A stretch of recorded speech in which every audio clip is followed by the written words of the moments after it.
চব্বিশে challenge all out Modi. 5 দিনের মধ্যেই ফের ভোটের বাংলায় নরেন্দ্র মোদি। কাল কলকাতায় পৌঁছে রাজভবনে রাজ্যাপন, আর আজ 3 জেলায় কর্মসূচি। ইতিমধ্যে রাজভবন থেকে তিনি বেরিয়েছেন। আমার সঙ্গে রয়েছেন প্রতিনিধি বিশ্বজিতের সঙ্গে কথা বলবো। রাজভবন থেকে তিনি কিছুক্ষণের মধ্যেই বেরোবেন। একটু জানতে চাইবো কি পরিস্থিতি এখন। বিশ্বজিৎ, কোথায় নরেন্দ্র মোদি? দেখো, একদম চূড়ান্ত সময়সীমা উনি বেরোবেন। প্রধানমন্ত্রী নরেন্দ্র দামোদর দাস মোদী গতকাল তিনি রাজভবনে কাটিয়েছেন এবং আজ বাংলায় তার 3টি জনসভা রয়েছে, নির্বাচনী জনসভা। প্রথমটি তিনি দিলীপ ঘোষের সমর্থনে করবেন দুর্গাপুর, অর্থাৎ পশ্চিম বর্ধমান দুর্গাপুর লোকসভা কেন্দ্রের জন্য, এবং তারপর আরও 2টি জনসভা আছে।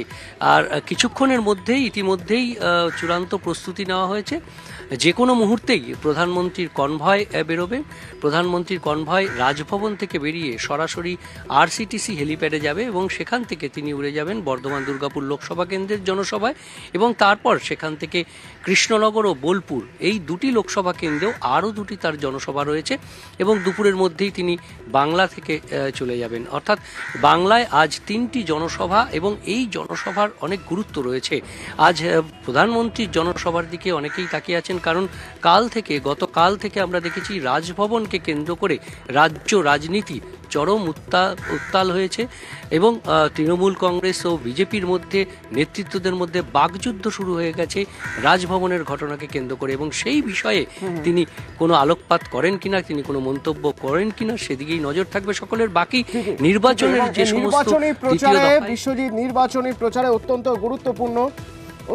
গুরুত্বপূর্ণ বর্ধমান পূর্ব, কৃষ্ণনগর, বোলপুর, এই 3 জায়গায় প্রধানমন্ত্রীর সভা একেবারে অল আউট। প্রধানমন্ত্রী 5 দিন আগেই তিনি ঘুরে গিয়েছেন বাংলা থেকে। 5 দিনের মধ্যে ফের নরেন্দ্র মোদী, অর্থাৎ এই 3 কেন্দ্রের প্রার্থীর জন্য তিনি আজ প্রচার করবেন।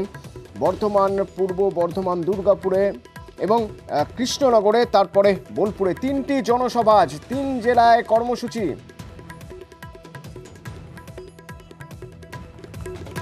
কিছুক্ষণের মধ্যেই রাজভবন থেকে তিনি বেরোবেন। কলকাতায় পৌঁছে গতকাল রাজযাপন করেছেন রাজভবনে,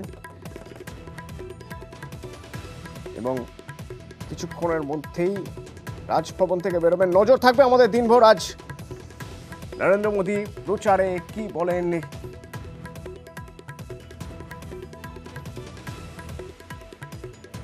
কারণ 3য় দফার ভোট 7ই মে, সামনের মঙ্গলবার। তার আগে এই প্রচার।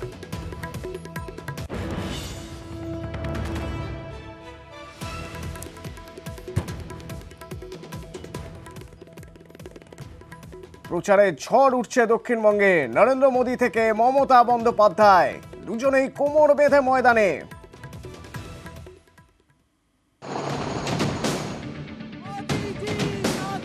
आज पूरा बंगाल कह रहा है 4 जून 400 पार।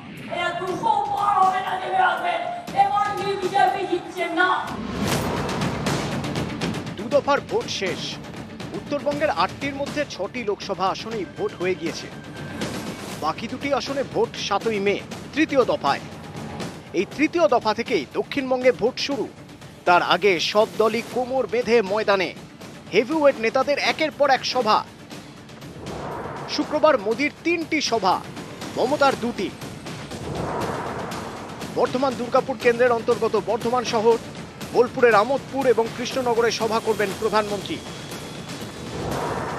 একই দিনে বর্ধমান পূর্ব লোকসভা কেন্দ্রের রায়না ও পূর্বস্থলীতে সভা তৃণমূল নেত্রী। সম্পূর্ণ বাংলাতে সন্দেশ খালির ঝড় উঠবে। সন্দেশখালীর মা বোনেরা আমাদের সাথেই আছেন, চিন্তা করার কোনো কারণ নেই।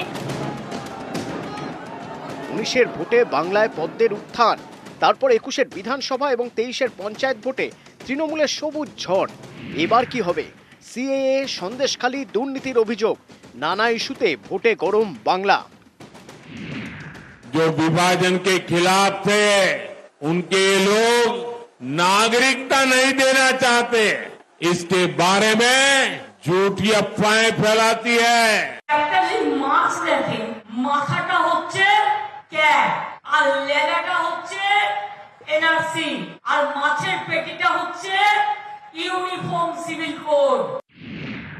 ये मोदी है, भ्रष्टाचारियों को सजा दे करके रहेगा। आने वाले 5 वर्षों में भ्रष्टाचारियों पर और कड़ी कार्रवाई होगी। ভোট চাইবার আগে আর তৃণমূলকে চোর বলবার আগে আপনি নিজের আয়নায় নিজের মুখটা দেখুন আর একটা শ্বেতপত্র প্রকাশ করে বলুন বিহারে কি অবস্থা, উত্তরপ্রদেশে কি অবস্থা, গুজরাটে কি অবস্থা, মহারাষ্ট্রে কি অবস্থা। দুই দলের দুই captain leading from the front. March April এই 2 মাসে ভোটের বাংলায় 9টি সভা করেছেন প্রধানমন্ত্রী নরেন্দ্র মোদী। মমতা ভোটের প্রচার শুরু করেন 31শে মার্চ থেকে। 31শে মার্চ থেকে 29শে এপ্রিল এই 30 দিনে মমতার সভা এবং রোড শো মিলিয়ে মোট 50টি কর্মসূচি, এর মধ্যে বেশিরভাগই সভা। ভোটের বাংলায় প্রচারে ঝড় তুলতে চাইছেন দুই দলের দুই সেনাপতিও। तृणमूल कांग्रेस को जिताने का मतलब है संदेश खाली की तरह अत्याचार करने की छूट देना। আমি বলছি এখনো সময় রয়েছে, যদি বিজেপির কোনো সর্বভারতীয় নেতা আসতে চায় আমি স্বাগত জানাচ্ছি, আমার ডায়মন্ড হারবারে আসুক। নমিনেশনের পর্ব তো এখনো শুরুই হয়নি।